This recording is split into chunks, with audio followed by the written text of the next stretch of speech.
বাংলাদেশে মাথাপিছু কৃষি জমির পরিমাণ সর্বনিম্ন। আয়তনের দিক দিয়ে বাংলাদেশের অবস্থান পৃথিবীতে 92তম।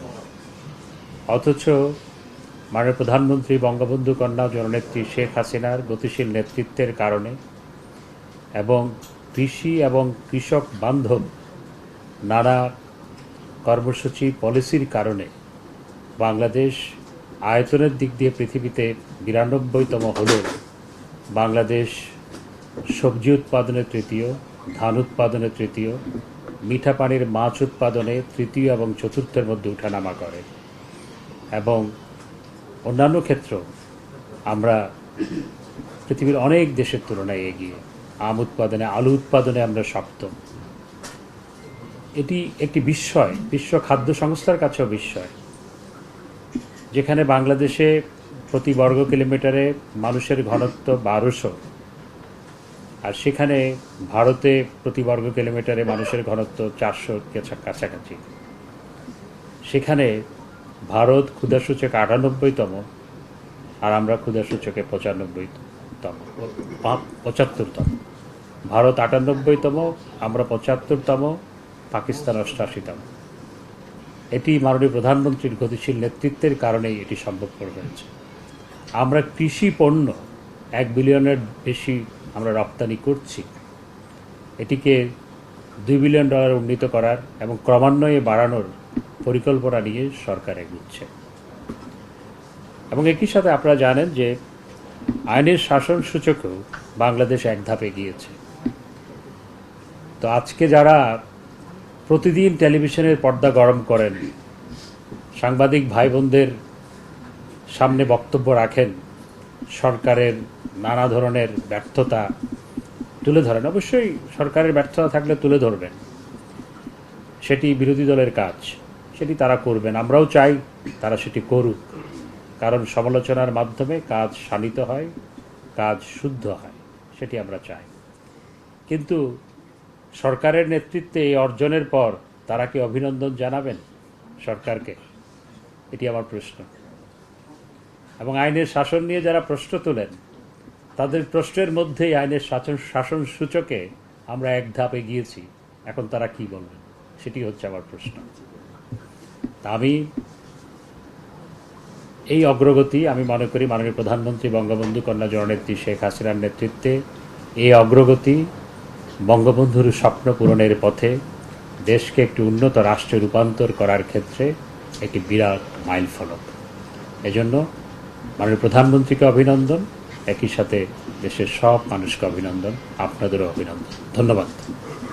কোনো প্রশ্ন থাকলে করেন। জি মাননীয় মন্ত্রী, আমরা কয়েকদিন ধরে দেখছি যে কুমিল্লার ঘটনা নিয়ে বিএনপি থেকে অভিযোগ করা হচ্ছে যে সরকার দেশের নানা রকম সমস্যাকে পাশ কাটানোর জন্য তারা এই কর্মকাণ্ড ঘটিয়েছে, এখন আমাদের বিরোধী দলের উপর বা অন্যদের উপর দোষ চাপাচ্ছে।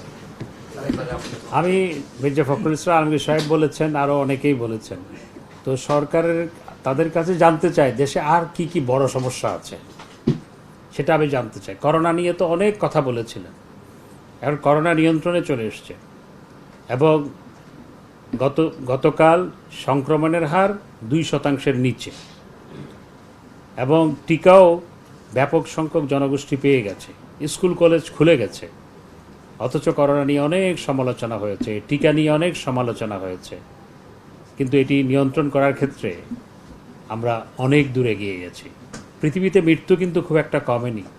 যখন করোনা প্রকোপ অনেক বেশি ছিল তখন প্রতিদিন 10-11 হাজার মানুষ মারা যেত, এখনও কিন্তু 6-7 হাজার মানুষ মারা যায় প্রতিদিন। তো পৃথিবীতে যে কমে গেছে তা কিন্তু নয়।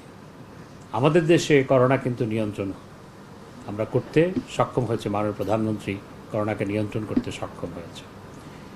তো সরকার দেশ চালায়, সরকার সবসময় চায় যে দেশে শান্তি শৃঙ্খলা স্থিতি থাকুক দেশের অগ্রগতির জন্য।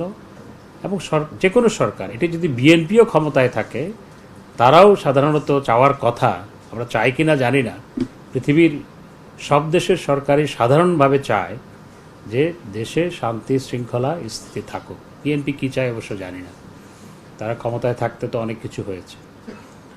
তো এবং এই সাম্প্রদায়িকতা নিয়ে কারা রাজনীতি করে, সাম্প্রদায়িক গোষ্ঠীকে নিয়ে কারা রাজনীতি করে? যারা দেশটাকে তালেবানি রাষ্ট্র বানাতে চায় তারা তো বিএনপি জোটের মধ্যে আছে। যারা কথায় কথায় এই দেশকে ইসলামী প্রজাতন্ত্র করতে চায় তারা তো বিএনপি জোটের মধ্যে আছে। এবং বিএনপির মধ্যে অনেক নেতা আছে যারা এই দেশটা চায় নাই। যারা সাম্প্রদায়িক রাজনীতি করে তারাই এই সাম্প্রদায়িক সম্প্রীতি বিনষ্ট করার লক্ষ্যে কুমিল্লায় এই ঘটনা ঘটিয়েছে। এটি নিশ্চয়ই বেরোবে যে কারা ওখানে কোরআন শরীফ রেখে গিয়েছিল, এটি বের হবে। বের হওয়ার পর সব কিছু দিবালোকের মতো স্পষ্ট হবে। এবং এটি আবার ভিডিও করেছে, এবং ভিডিও করে সেটি আবার সামাজিক যোগাযোগ মাধ্যমে ছড়িয়ে দিয়েছে। এগুলো কী উদ্দেশ্য করা হয়েছে? উদ্দেশ্য খুবই স্পষ্ট যে দেশে শান্তি শৃঙ্খলা স্থিতি আছে, দেশ করোনা মহামারীর মধ্যেও এগিয়ে যাচ্ছে, করোনা মহামারীও নিয়ন্ত্রণে এসছে।